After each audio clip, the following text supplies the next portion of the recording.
Hello বন্ধুরা, আমি রূপসা। আশা করি তোমরা সবাই খুব ভালো আছো। আমিও খুব ভালো আছি। অনেক দিন ধরে এই ব্লগটা শ্যুট করা ছিল, কিন্তু এডিট করে পোস্টই করা হচ্ছিল না। তো আজ ভাবলাম চলো এডিট করে পোস্টই করা যাক, ছোট্ট আনন্দের মুহূর্তটা তোমাদের সাথে শেয়ার করা যাক।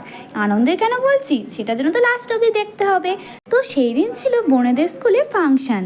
তো একের পর এক সুন্দর সুন্দর নাচ, গান, আবৃত্তি, নাটক, আর কি বলবো, সন্ধেটা খুব সুন্দর কেটেছিল। তোমাদের সাথে যেই ছোট্ট একটা ঝলক শেয়ার করে দিচ্ছি, তোমাদের কেমন লাগছে অবশ্যই জানিও। শুধু কি স্টেজেই পারফরমেন্স হচ্ছিল?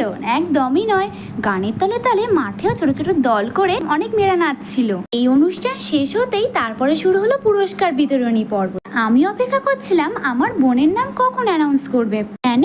কারণ আমার বোন যে একাডেমিকের সেকেন্ড পজিশন অ্যাচিভ করেছিল, সেই জন্যই তো ভাবি যেন অনেক দূর এগিয়ে যায়। তো আজ চলেই দেখা হচ্ছে পরের ব্লগে, ততক্ষণের জন্য টাটা।